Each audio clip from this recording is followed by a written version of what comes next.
Mari kita perkatakan firman Tuhan dari Mazmur 91. Dalam lindungan Allah, orang yang duduk dalam lindungan yang maha tinggi dan bermalam dalam naungan yang maha kuasa akan berkata kepada Tuhan, tempat perlindunganku dan kubu pertahananku, Allahku yang kupercayai.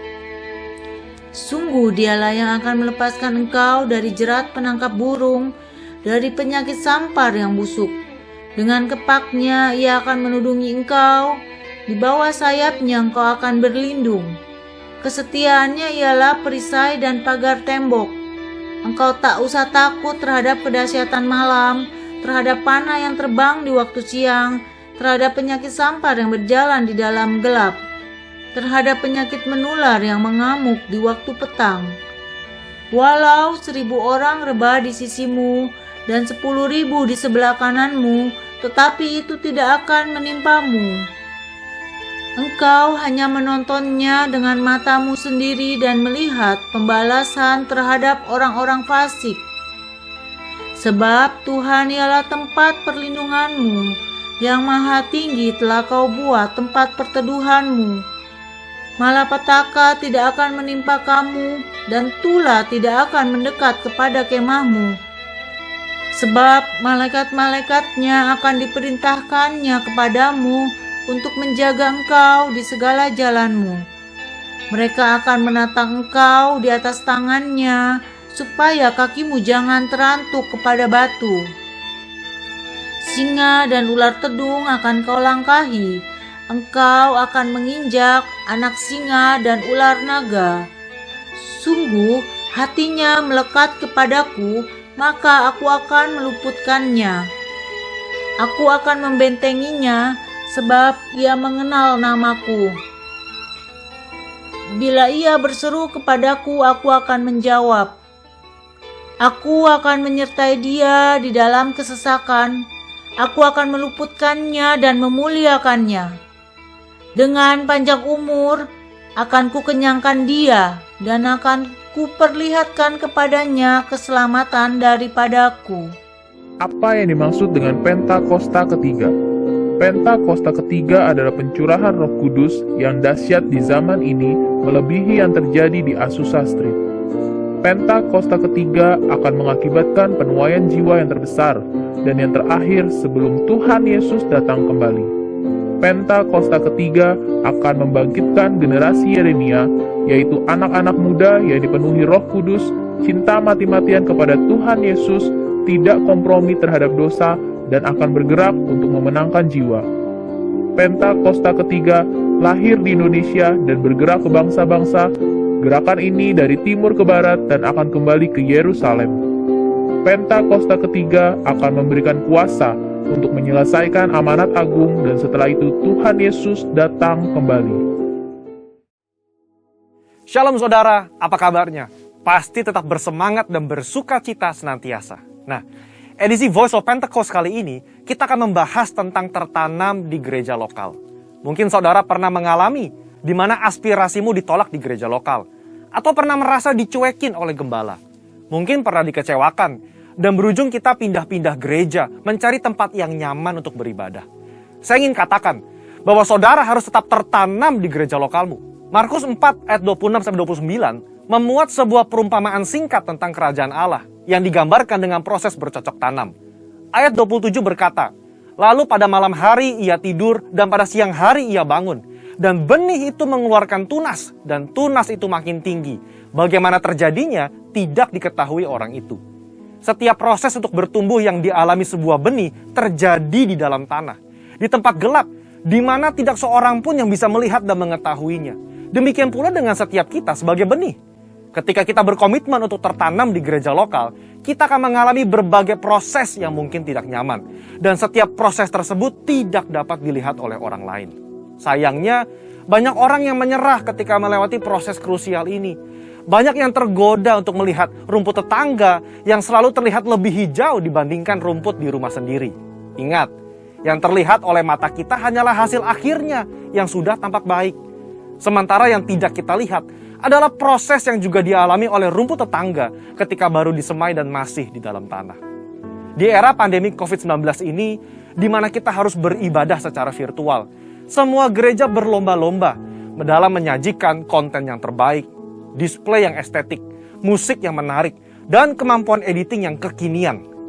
Dalam sebuah survei yang dilakukan oleh Barna Research pada bulan Juli 2020 mengenai kehadiran jemaat lintas generasi dalam ibadah virtual di masa pandemi, 40% dari generasi baby boomer memutuskan untuk tetap tertanam di gereja lokal, 31% dari generasi X, dan hanya 30% dari generasi milenial yang tertanam di gereja.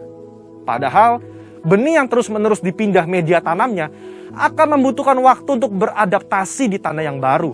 Dan tak jarang, benih itu akan mati dan tidak dapat berbuah lagi. Yohanes 15 ayat 2 menuliskan, "Setiap ranting padaku yang tidak berbuah, dipotongnya. Dan setiap ranting yang berbuah, dibersihkannya, supaya ia lebih banyak berbuah." Tuhan menginginkan pertumbuhan dari sebuah benih, dan agar benih tersebut dapat berbuah lebat kelak. Tentu saja, hal ini tidak dapat terjadi jika benih tersebut kerap dipindah-pindahkan. Jika kita tidak tertanam di gereja lokal, maka kita tidak dapat mengalami pertumbuhan yang sempurna. Bahkan tanpa kita sadari, kita bisa mengalami kematian rohani. Kita tidak dapat menikmati buah yang seharusnya dapat kita hasilkan apabila kita tertanam di gereja lokal. Lalu, apa hal-hal yang dapat terus mendorong kita untuk tetap tertanam di gereja lokal? Yang pertama, mengubah perspektif kita. Sekali lagi, ketika sebuah benih ditanam, ia diletakkan di dalam tanah yang gelap dan tak terlihat. Di situasi seperti inilah, perspektif kita harus dirubah. Ditanam sebagai benih atau dikubur seperti jenazah. Faktanya, di dalam tanah itu mungkin ada rasa kesepian. Tidak dilihat orang. Seakan-akan tidak ada jalan keluar. Saudara, kita bukan sedang dikubur, melainkan kita sedang ditanam. Jika kita berpikir bahwa kita sudah dikubur, maka tidak ada lagi pertumbuhan yang dapat kita alami. Namun ketika kita mengubah perspektif bahwa keadaan yang saat ini kita alami di dalam tanah adalah karena kita sedang ditanam, maka kita akan terus bertumbuh hingga waktunya benih tersebut akan tampak di atas tanah dan menghasilkan buah. Saudara sedang ditanam dan bukan dikubur. Kedua, jalani proses. Proses adalah bagian terpenting dari perjalanan hidup setiap manusia, di mana manusia dibentuk lewat hal-hal yang sulit agar menjadi semakin baik dan semakin kuat di kemudian hari. Alkitab berulang-ulang menggambarkan hidup manusia bagaikan tanah liat di tangan tukang periuk. Sebelum menjadi bejana, maka tanah liat harus melalui proses diremukkan, ditekan, bahkan dimasukkan ke dalam tungku untuk dibakar sebelum bejana tersebut jadi sempurna. Tidak ada seorang pun yang luput dari proses. Ingat, proses inilah yang menentukan seberapa kuat akar yang akan kita hasilkan untuk menyokong seluruh pertumbuhan kita nantinya. Oleh sebab itu, mengalami berbagai proses di gereja lokal adalah hal yang wajar agar kita sebagai benih dapat memiliki akar yang kuat. Dalam proses itulah Tuhan sedang membentuk karakter kita agar semakin serupa dengan Kristus.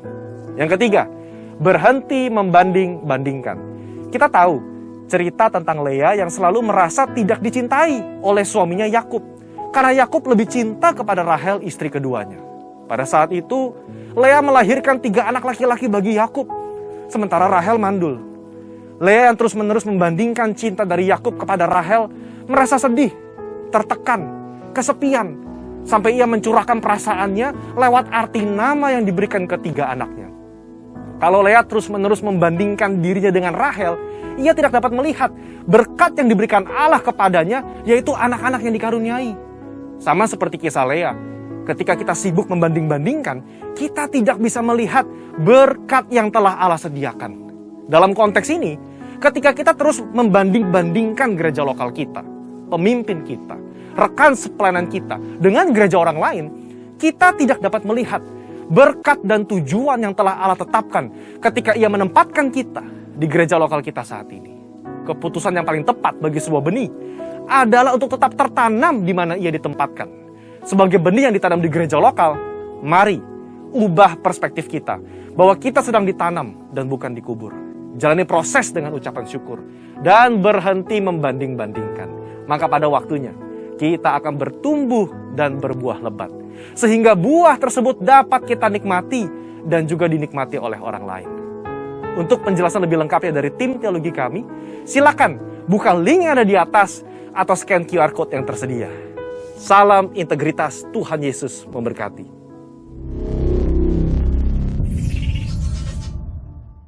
Shalom, selamat pagi umat Tuhan, jemaat Tuhan yang dikasihi Tuhan. Saya yakin dan percaya kita semua ada dalam keadaan baik-baik saja, sehat selalu, terlebih diberkati Tuhan dengan damai sejahtera dan sukacita. Mari kita siapkan hati kita masuk dalam hadirat Tuhan. Kita mau memuji dan menyembah Tuhan. Naikkan pujian yang terbaik, naikkan penyembahanmu yang terbaik buat Tuhan. Terlebih beri hatimu kepada Tuhan. Haleluya. Mari kita satu dalam doa. Bapa kami yang ada dalam kerajaan sorga, terima kasih ya Tuhan untuk waktu yang indah Kau berikan kepada kami. Kalau kami boleh ada saat ini, itu karena kasih dan anugerah-Mu yang begitu besar dalam kehidupan kami. Terima kasih banyak Tuhan Yesus. Terima kasih banyak Bapa untuk semua yang Kau lakukan dalam kehidupan kami. Apapun yang terjadi dalam kehidupan kami mau selalu mengucap syukur. Terima kasih Tuhan Yesus. Saat ini kami mau beribadah kepada-Mu. Dan kami mau memberikan hati kami, kehidupan kami hanya kepada-Mu Tuhan. Dan biarlah ibadah ini kami serahkan ke dalam tangan kasih-Mu dari awal, pertengahan, hingga akhirnya boleh terjadi seturut dengan kehendak-Mu. Dan untuk puji, hormat, kemuliaan nama-Mu ya Bapa. Haleluya, haleluya. Amin. Terima kasih. Kita bangga memiliki Allah, Tuhan yang sangat baik dan teramat baik. Dia sangat mengasihi saya dan saudara. Tuhan selalu ada di dalam kehidupan kita. Dia selalu menjawab doa-doa kita tepat pada waktunya. Haleluya. Oh Yesus, terima kasih. Kita angkat pujian ini, tiada yang seperti Engkau. Oh, seperti Engkau, begitu mengasihiku. Kau Tuhan sanggup menjawab semua seru doaku. Tiada yang seperti Engkau, tiada yang seperti Engkau, begitu mengasihiku. Kau Tuhan sanggup melawan seluruh kehidupanku. Aku percaya Tuhanku ajaib. Kau turun tangan memulihkanku. Aku percaya Tuhanku dahsyat. Kau turun tangan memberkatiku. Aku percaya, aku percaya Tuhanku ajaib. Kau turun tangan memulihkanku. Aku percaya Tuhanku dahsyat. Kau turun tangan memberkatiku. Haleluya. Mari jemaat Tuhan, kita angkat pujian ini dari awal. Katakan, tiada yang seperti Engkau.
besar.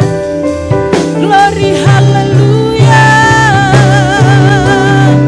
Kau ajaib, kau dahsyat, Tuhanku maha besar.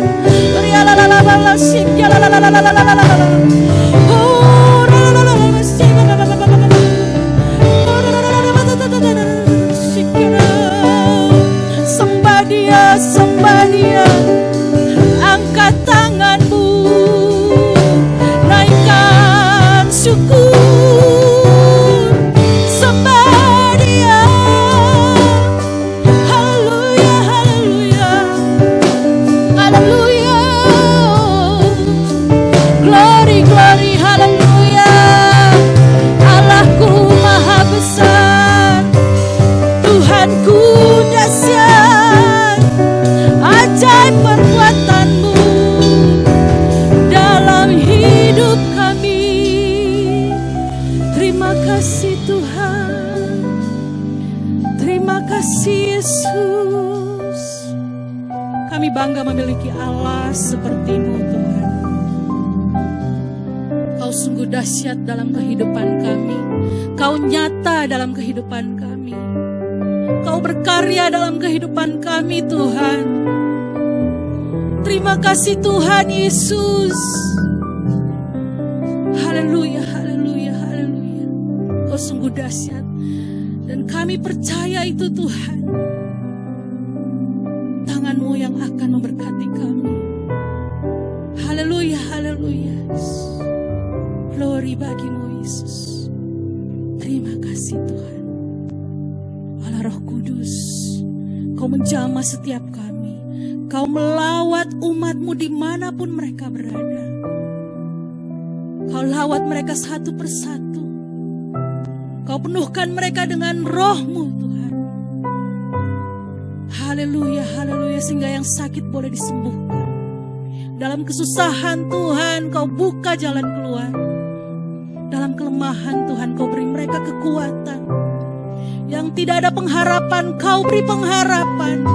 Tidak ada jalan Kau buka jalan.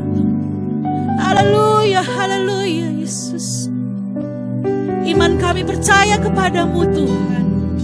Kau Allah yang dahsyat, luar biasa, ajaib. Haleluya. Terima kasih Tuhan Yesus. Haleluya. Beri kemuliaan buat Tuhan kita yang dahsyat. Haleluya. Siapa yang yakin dan percaya bahwa Tuhan kita maha besar? Beri kemuliaan. Angkat tanganmu.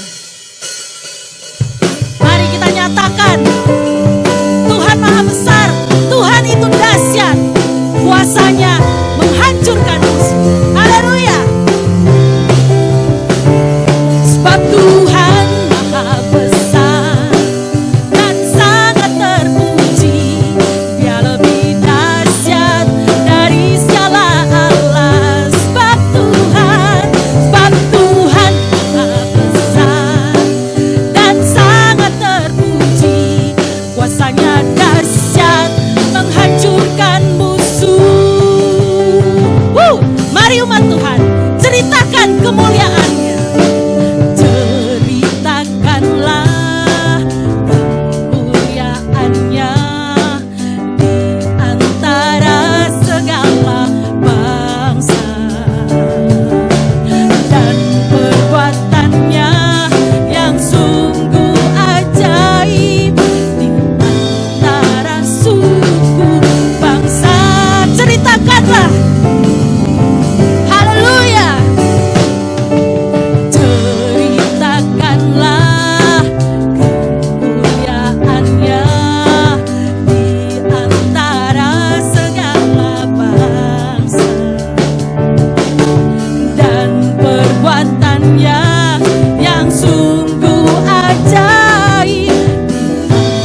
hebat Tuhan kita.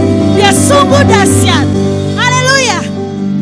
Biar segala pujian, hormat, syukur kami naikkan hanya kepada Tuhan Yesus. Haleluya, haleluya. Walaupun masalah persoalan, perkara apapun yang terjadi dalam kehidupan kita semua, kita yakin dan percaya Tuhan punya rencana yang besar dan yang pasti yang terbaik buat kita semua. Haleluya, haleluya. Mari kita lebih dalam lagi masuk dalam hadirat Tuhan. Oh, haleluya. Dalam segala perkara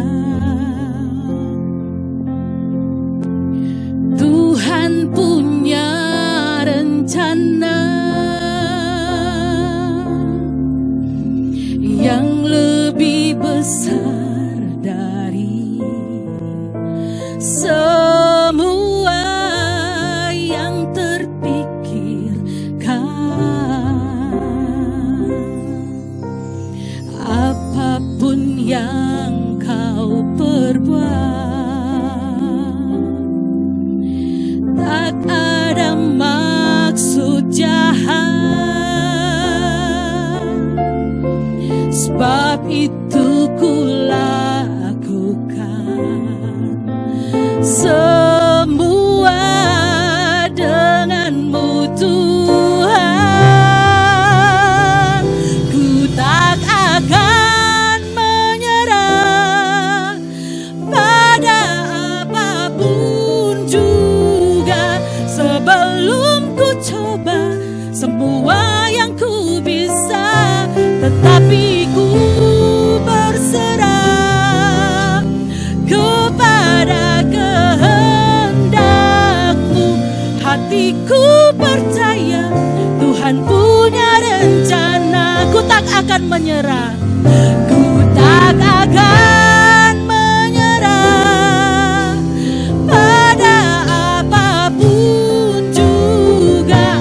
Sebelum ku coba semua yang ku bisa, tetapi ku berserah kepada kehendak-Mu. Hatiku percaya Tuhan punya rencana. Hatiku percaya Tuhan punya rencana. Hatiku percaya Tuhan punya rencana. Haleluya, haleluya. Rancangan yang terbaik Kau sediakan bagi kami, dan semua rencana-Mu Tuhan indah bagi kami. Haleluya, haleluya. Mari Bapak Ibu yang dikasihi Tuhan, kita satukan hati kita untuk doa syafaat. Bapa di surga, Bapa yang baik, ini kami ya Tuhan, umat-Mu. Pagi hari ini kami mengucap syukur kepadamu Bapa. Hati kami limpah dengan syukur kepadamu, karena pagi hari ini kami boleh bersama-sama datang di hadapan-Mu. Kami boleh beribadah kepadamu ya Bapa. Oh terima kasih Bapa, terima kasih. Pagi hari ini kami hendak naikkan doa syafaat kami di hadapan-Mu. Kami bawa bangsa kami, negeri kami Indonesia dalam tangan-Mu. Kiranya Bapa belas kasihan-Mu, anugerah dan lawatan-Mu boleh turun atas negeri kami Indonesia. Lawat ya Tuhan, dari Sabang sampai Merauke, hujan pertobatan terjadi atas negeri kami Indonesia ya Tuhan. Dan biarlah banyak jiwa-jiwa boleh mengalami perjumpaan dengan Engkau, dan banyak jiwa-jiwa diselamatkan ya Tuhan. Dan kami percaya Pentakosta ketiga, penuaian jiwa yang terbesar dan terakhir itu boleh digenapi atas negeri kami Indonesia ya Tuhan. Oh terima kasih Tuhan, terima kasih Tuhan. Pagi hari kami juga berdoa bagi pemimpin bangsa kami, Bapak Presiden kami Pak Joko Widodo, Wakil Presiden Pak Maruf Amin, semua jajaran menteri, TNI dan Polri ya Tuhan, bahkan semua aparatur negeri kami Indonesia dari yang paling tinggi sampai yang paling rendah. Kiranya Tuhan Kau memberkati mereka dengan roh hikmat daripada Engkau ya Tuhan, dan juga roh takut akan Tuhan atas pemimpin bangsa kami. Dan kami percaya Tuhan, Indonesia diberkati Tuhan, Indonesia Tuhan dibebaskan dari krisis ekonomi. Terima kasih Tuhan buat pandemi COVID-19 yang semakin hari semakin melandai ya Tuhan. Kami percaya di dalam nama Yesus Tuhan, Indonesia dibebaskan dari pandemi COVID-19 ya Tuhan. Indonesia dipulihkan oleh Tuhan. Terima kasih Tuhan. Kiranya kemuliaan Tuhan atas negeri kami Indonesia ya Tuhan. Tuhan terima kasih. Berkati pemimpin bangsa kami dengan roh takut akan Engkau. Kami percaya Tuhan, di saat pemimpin negeri ini memimpin Indonesia dan takut akan Tuhan, maka Indonesia akan diberkati Tuhan lebih dan lebih lagi. Terima kasih Tuhan. Tuhan, kami serahkan Indonesia dalam tangan-Mu. Kiranya perlindungan Tuhan sempurna bagi Indonesia ya Tuhan. Tuhan, pagi hari ini kami juga berdoa bagi gembala sidang kami Tuhan, Bapak Pendeta Niko Nyotoro Harjo ya Tuhan, dan beserta keempat wakilnya kami bawa dalam tangan-Mu. Tuhan, Kau mengurapi hamba-hamba-Mu, Kau pakai hamba-Mu lebih dan lebih lagi sebagai pembawa pesan Pentakosta ketiga ya Tuhan, dari Indonesia sampai ke bangsa-bangsa. Biarlah amanat agung-Mu boleh diselesaikan ya Tuhan sebelum Kau datang yang kedua kali Tuhan. Terima kasih Tuhan. Terima kasih Engkau yang terus menyertai hamba-Mu, Engkau yang terus melimpahi hamba-Mu dengan kekuatan daripada Tuhan, Engkau yang terus memberikan hikmat ya Tuhan, bahkan keintiman yang lebih lagi Tuhan kepada hamba-Mu Tuhan. Oh terima kasih Tuhan, terima kasih. Kiranya perlindungan-Mu sempurna buat hamba-Mu ya Tuhan, beserta seluruh keluarga besarnya dalam perlindungan-Mu Tuhan. Terima kasih Bapa. Bapak, pagi hari ini kami juga berdoa bagi gembala kami di tempat ini Bapak. Bapak Pendeta Hendro Basuki Tuhan, kiranya pengurapan dari Tuhan terus bertambah-tambah atas hamba-Mu. Tuhan akan pakai hamba-Mu lebih luar biasa Tuhan. Tuhan, karunia kesembuhan Kau tambah-tambahkan lebih dan lebih lagi. Tuhan yang terus menyertai hamba-Mu, Tuhan yang memberikan kekuatan, Tuhan yang memberikan hikmat kepada hamba-Mu ya Tuhan, untuk boleh terus melayani Engkau ya Tuhan di gereja di tempat ini ya Tuhan. Kiranya berkat yang sama Engkau taruhkan atas wakil gembala kami Ibu Rosa Pancanawe Tuhan. Pengurapan Tuhan terus bertambah dan bertambah ya Tuhan. Tuhan yang terus akan memampukan hamba-Mu bersama dengan Bapak Gembala kami boleh bersatu dan bergandengan tangan untuk melayani Engkau ya Tuhan, untuk terus membangun umat-Mu di tempat ini, membawa umat Tuhan dalam kehendak rencana-Mu ya Tuhan, sehingga umat Tuhan terus bertumbuh dan pengakuan firman-Mu, umat yang berbuah dan berbuah, umat yang terus berjaga-jaga ya Tuhan, umat yang menuju kepada kedewasaan penuh. Terima kasih Tuhan, terima kasih Tuhan. Kami berdoa biar perlindungan darah-Mu yang kudus menutup bungkus Pak Hendro dan keluarga besarnya, dan juga Ibu Rosa dan keluarganya dalam perlindungan-Mu yang sempurna Tuhan. Terima kasih Tuhan. Kami berdoa bagi setiap pelayan-pelayan-Mu yang hari ini boleh mengambil bagian dalam pelayan ibadah ya Tuhan secara offline ya Tuhan. Kau berkati semua hamba-hamba-Mu yang terlibat Tuhan. Kau tutup bungkus setiap hamba-hamba-Mu, apa yang menjadi pekerjaan hamba-Mu, Engkau memberkati dan Engkau membuat berhasil Tuhan. Dan kiranya perlindungan Tuhan sempurna. Tuhan, pagi hari ini kami juga berdoa buat umat-Mu Tuhan, GB Pos Pengumben, dimanapun mereka berada. Kiranya lawatan Tuhan turun atas umat-Mu ya Tuhan. Biar yang lemah Engkau kuatkan, yang sakit Engkau sembuhkan dalam nama Tuhan Yesus. Yang berbeban berat Tuhan berikan kelegaan ya Tuhan. Lawatan Tuhan terus turun atas umat-Mu. Pemulihan demi pemulihan akan terjadi atas umat-Mu ya Tuhan.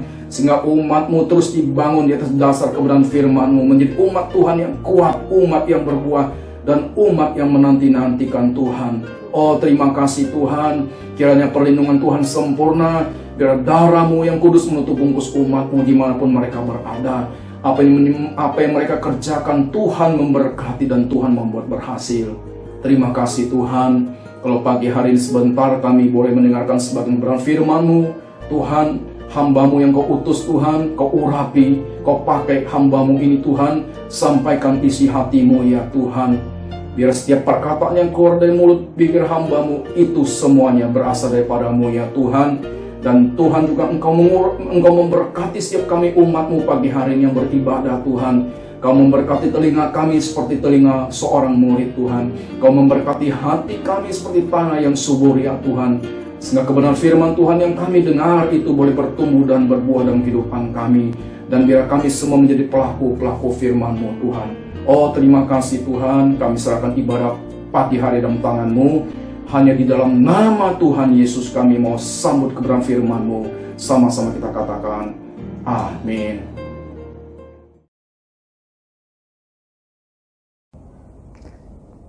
Shalom jemaat yang terkasih dalam Tuhan Yesus Kristus. Pada saat ini firman Tuhan yang akan dibawakan diberikan tema kemerdekaan di dalam Kristus. Masih segar dalam ingatan kita, bulan yang lalu di tanggal 17 Agustus, bangsa Indonesia merayakan kemerdekaannya yang ke-76. Setiap tanggal 17 Agustus, semua masyarakat Indonesia ikut memperingati perayaan kemerdekaan ini sebagai wujud sukacita, kebersyukuran atas kemerdekaan yang terjadi. Kita bisa melihat kemeriahan, suasana yang berbeda dari bulan-bulan sebelumnya. Jalan-jalan banyak dihias, banyak perlombaan-perlombaan, banyak juga panggung-panggung hiburan yang didirikan oleh masyarakat. Kemerdekaan suatu bangsa hanya bisa diraih karena adanya perjuangan para pahlawan yang dengan semangat berjuang, tidak putus asa, tidak gentar, tanpa kenal menyerah, berjuang sampai titik darah yang terakhir untuk memperoleh kemenangan itu. Dan tentunya saat sudah merdeka pun tidak bisa berdiam diri, tetapi harus mengisi kemerdekaan itu. Perjuangan tidak sampai berhenti di situ saja, tetapi harus diisi dengan pembangunan, diisi dengan program-program yang baik agar bangsa itu tetap berdiri, agar bangsa itu tetap berjaya, tetap menjadi bangsa yang unggul di antara bangsa-bangsa lain. Dan tentunya kita bisa melihat perbedaannya. Saat Indonesia berada dalam suasana penjajahan dengan pada saat bangsa itu sudah merdeka.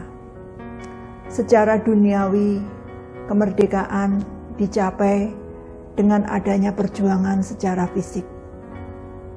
Tentu hal ini berbeda dengan kemerdekaan rohani kita sebagai orang percaya. Kemerdekaan kita sebagai orang percaya adalah bukan karena perjuangan kita, tetapi karena kasih karunia Allah Bapa, yang karena begitu besar kasihnya akan dunia ini, sehingga ia rela mengaruniakan anaknya yang tunggal, supaya setiap orang yang percaya kepadanya tidak binasa, melainkan beroleh hidup yang kekal. Ya, kemerdekaan secara rohani hanya diperoleh karena kasih karunia dari Allah Bapa lewat karya penyelamatan umat manusia yang dilakukan oleh Tuhan Yesus dengan rela turun ke dunia, disalibkan,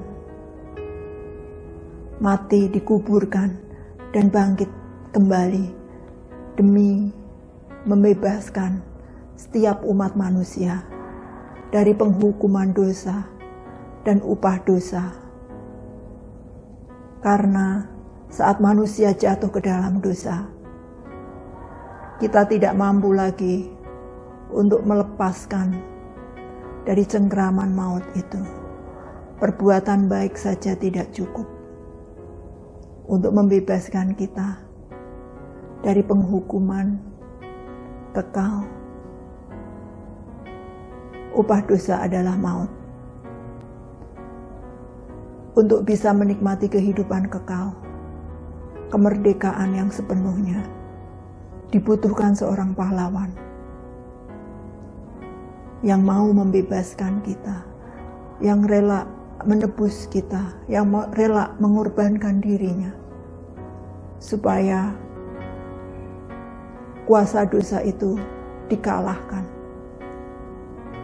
supaya dosa tidak lagi mengikat kehidupan orang-orang. Nah, saudaraku, saat kita telah dimerdekakan dari dosa dan menjadi hamba kebenaran, apakah kita memang benar-benar sudah hidup merdeka sepenuhnya di dalam kehidupan kita? Dalam Yohanes pasal yang ke-8, Tuhan Yesus mengatakan, "Jadi apabila Anak itu memerdekakan kamu, kamu pun benar-benar merdeka." Ini suatu pernyataan yang sungguh luar biasa. Tuhan Yesus ingin mengatakan bahwa saat kita memang sudah dimerdekakan, ya kita sepenuhnya sudah menjadi orang yang merdeka. Kita harus bisa menikmati kemerdekaan itu. Tidak ada lagi ikatan-ikatan, tidak ada lagi belenggu-belenggu yang begitu membelenggu kehidupan kita, sehingga sukacita kita di dalam Tuhan pun hilang. Rasanya untuk tersenyum atau bergembira, kita tidak mampu. Kita harus bertanya pada diri kita, sebagai orang yang sudah dimerdekakan oleh Tuhan, kita seharusnya benar-benar merdeka. Tidak ada lagi kecemasan, kekhawatiran yang membelenggu hidup kita, yang menawan kehidupan kita. Masalah, persoalan, keuangan menawan sukacita kita di dalam Tuhan. Karena seharusnya kita benar-benar menjadi orang yang sudah merdeka. Ikatan-ikatan itu sudah dipatahkan. Yang sakit sudah disembuhkan. Yang terluka pun sudah dipulihkan. Saudaraku, mari kita nikmati hidup kemerdekaan sepenuhnya di dalam Tuhan. Kita harus mengetahui kuncinya, agar kita bisa menikmati kemerdekaan sepenuhnya di dalam Tuhan. Yang pertama, kita harus mengetahui kebenaran. Kebenaran di dalam Tuhan. Yohanes pasal yang ke-8 ayat yang ke-32 mengatakan, "Dan kamu akan mengetahui kebenaran, dan kebenaran itu akan memerdekakan kamu." Ayat ini harus kita pegang, bahwa saat kita mengetahui kebenaran, di mana kebenaran itu adalah Tuhan Yesus sendiri, disitulah kebenaran itu akan memerdekakan kita. Yang kedua, kita harus hidup sepenuhnya di dalam Tuhan. Di dalam 2 Korintus 3 ayat yang ke-17, firman Tuhan berbunyi, sebab Tuhan adalah roh, dan di mana ada roh Allah, di situ ada kemerdekaan. Jadi saudaraku, kita harus sepenuhnya hidup di dalam Tuhan, supaya saat kita hidup di dalam Tuhan, Tuhan yang bertahta dalam kehidupan kita, bukan kedagingan kita yang mengontrol kita, tetapi roh Allah itu yang akan menuntun kehidupan kita hari lepas hari. Roh Tuhan berkuasa atas kehidupan kita. Disitulah kita akan merasakan kemerdekaan. Kita bisa merasakan menikmati hidup di dalam Tuhan. Syaratnya memang tidak mudah. Kita harus mau dipimpin oleh roh Tuhan. Kita minta kepekaan agar selalu bisa melihat pimpinan Tuhan itu di dalam hidup kita. Saudaraku, bukan karena kekuatan kita bisa menjalani kehidupan di dalam Tuhan. Tetapi roh Tuhan sendiri yang menuntun, yang menegur, yang memberikan penghiburan kepada kita, yang memberikan hikmat dalam kehidupan kita. Itu semua yang memampukan kita. Kita dimerdekakan, kita menikmati kemerdekaan di dalam Tuhan, bukan karena kekuatan kita, tetapi semata-mata karena kasih karunia Tuhan yang memampukan kita. Dan saat kita masih belum benar-benar menikmati kemerdekaan di dalam Tuhan sepenuhnya, kita harus mengetahui penyebab-penyebabnya, sehingga kemerdekaan itu jangan sampai dicuri, dirampas dalam diri kita. Yang pertama, yang menyebabkan kita tidak mengalami kemerdekaan sepenuhnya di dalam Tuhan adalah karena dosa dan kejahatan. Roma pasal yang ke-6 ayat 12 dan 13 berbunyi, sebab itu hendaklah dosa jangan berkuasa lagi di dalam tubuhmu yang panah, supaya kamu jangan lagi menuruti keinginanmu. Dan janganlah kamu menyerahkan anggota-anggota tubuhmu kepada dosa untuk dipakai sebagai senjata kelaliman. Tetapi serahkanlah dirimu kepada Allah sebagai orang-orang yang dahulu mati, tetapi sekarang hidup, dan serahkanlah anggota-anggota tubuhmu kepada Allah untuk menjadi senjata kebenaran. Ini merupakan kunci yang pertama. Jadi,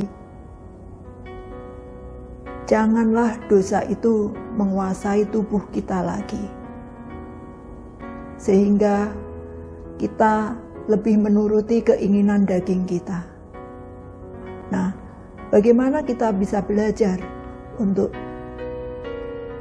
tidak menyerahkan tubuh kita yang fana ini untuk dikuasai oleh keinginan-keinginan daging kita? Jawabnya adalah di ayat 13 tadi.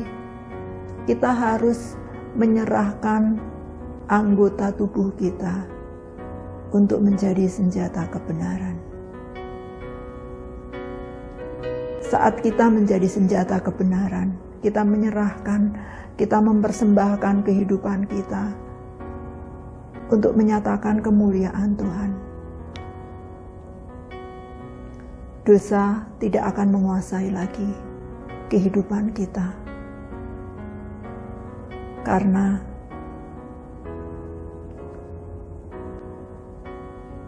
persembahan yang hidup dan yang berkenan di hadapan Tuhan ini kita jalankan kita persembahkan tubuh kita untuk menjadi senjata kebenaran Tuhan. Ini sungguh luar biasa, saudaraku. Kuncinya itu, kita menyerahkan anggota-anggota tubuh kita untuk menjadi alat sebagai senjata kebenaran. Saat kita dipenuhi oleh Roh Tuhan, saat kita selalu intim dekat dengan Tuhan, kita akan semakin kuat dan semakin kuat. Disitulah dosa tidak lagi menguasai tubuh kita, keinginan daging kita dimatikan. Yang kedua yang harus kita ketahui, yang menjadi faktor penghambat agar kemerdekaan kita bisa sepenuhnya dan tidak dirampas adalah jangan sampai kita mengasihi dunia. Di dalam 1 Yohanes 2 ayat yang ke-15 kita diingatkan, janganlah kamu mengasihi dunia dan apa yang ada di dalamnya. Jikalau orang mengasihi dunia, maka kasih akan Bapa tidak ada di dalam orang itu. Ini merupakan peringatan yang keras juga buat kita. Jangan sampai kita mengasihi dunia. Jangan sampai kita ketarik. Jangan sampai kita keinginan-keinginan daging kita begitu menguasai kita dan kita lebih mengasihi dunia, karena kasih akan Bapa tidak ada lagi dalam orang itu. Memang tidak mudah untuk mematikan keinginan daging. Tetapi dengan pertolongan Roh Kudus, kita dimampukan. Kita belajar mau untuk meninggalkan keakuan kita. Biar Tuhan yang bertahta dalam kehidupan kita. Jangan sampai keinginan-keinginan daging itu membuat kita lebih mencintai atau mengasihi dunia ini. Karena persahabatan dengan dunia adalah permusuhan dengan Allah.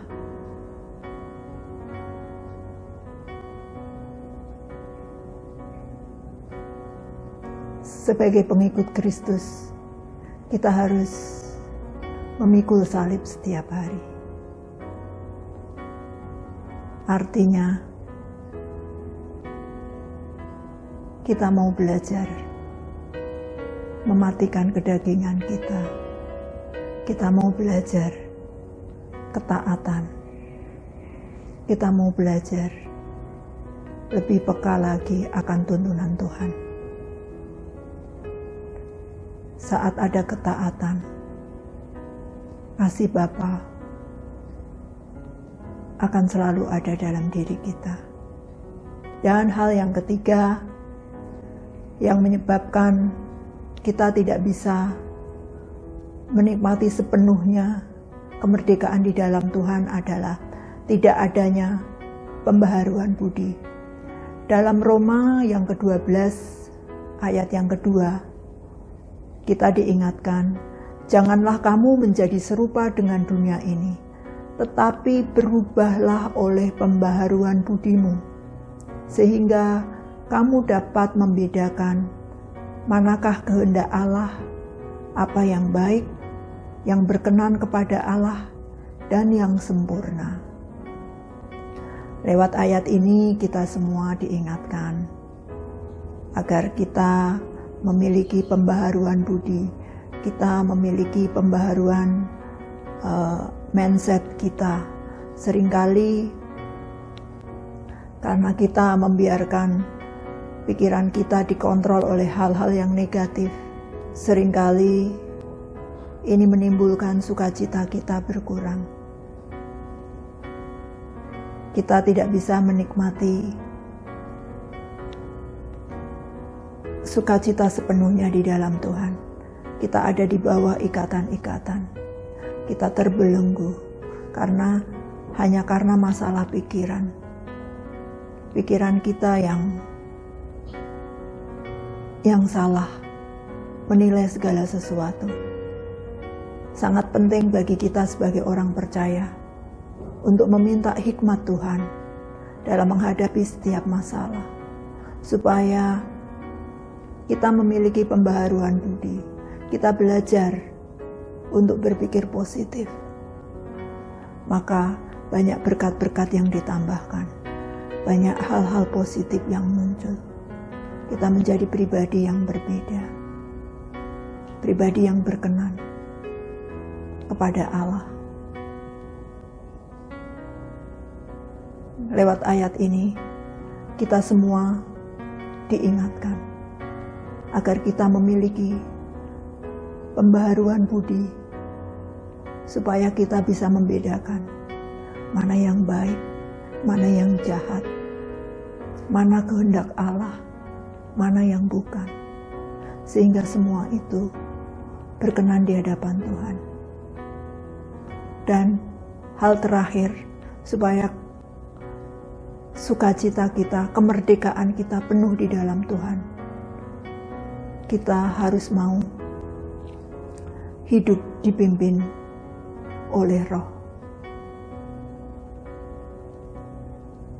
Di dalam Galatia 5 ayat 16-26, nanti saudara-saudara di rumah bisa membaca kembali perikop ini, bahwa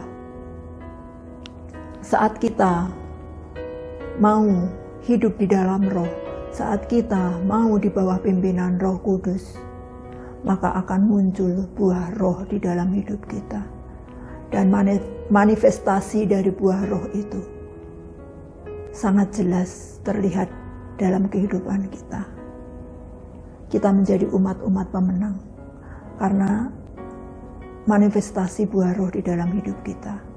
Kita menjadi pribadi yang berbeda, pribadi yang penuh kasih, penuh kesabaran, penuh pengampunan, memiliki pengendalian diri yang baik. Ini sungguh luar biasa, saudaraku. Kita minta untuk Roh Kudus hari lepas hari mau memimpin kehidupan kita. Kita minta kepekaan agar kehidupan kita berkenan di dalam Tuhan, dan pada akhirnya kita bisa menikmati kemerdekaan itu sepenuhnya di dalam Tuhan. Tidak ada ikatan-ikatan lagi yang membelenggu hidup kita. Tidak ada lagi yang bisa menawan sukacita kita. Permasalahan apapun, entah kesehatan, ekonomi, masalah keluarga, masalah pekerjaan, tidak lagi menawan kehidupan kita, tidak bisa lagi menawan kehidupan kita, tidak bisa lagi menawan sukacita kita di dalam Tuhan. Karena saat kita mau dipimpin Roh, saat kita mau dipimpin Tuhan dalam hidup kita, ada Roh Allah yang ada di situ, yang memerdekakan kita. Dan firman Tuhan adalah ya dan amin. Dari dahulu, sekarang, bahkan sampai selama-lamanya. Kita sebagai orang percaya, senantiasa berkemenangan. Kita belajar dan belajar. Mau diproses, mau dipimpin oleh pimpinan Tuhan. Agar kehidupan kita berkenan. Dan kita menjadi orang yang benar-benar merdeka di dalam Tuhan.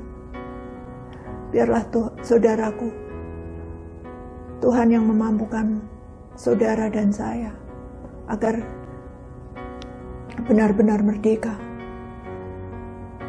memiliki kemerdekaan yang sepenuhnya di dalam Tuhan. Dan kita menjadi umat-umat pemenang, umat-umat yang berkenan di hadapan Tuhan. Kiranya Roh Kudus yang memampukan saudara dan saya. Amin.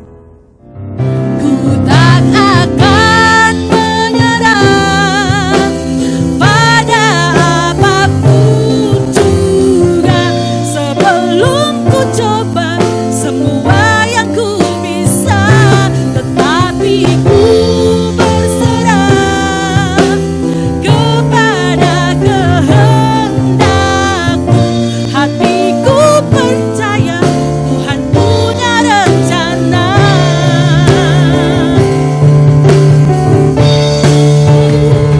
Ku tak akan menyerah pada apapun juga, sebelum ku coba semua yang ku bisa, tetapi ku berserah kepada kehendak-Mu.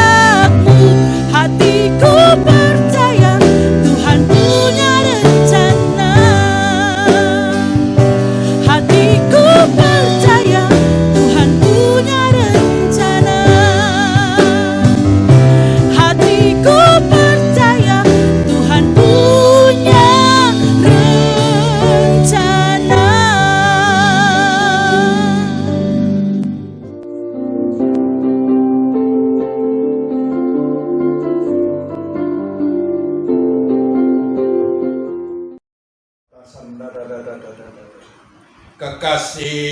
Kekasih Tuhan, terimalah berkat, damai sejahtera, kasih dari Allah Bapa dalam nama yang tunggal Tuhan Yesus Kristus.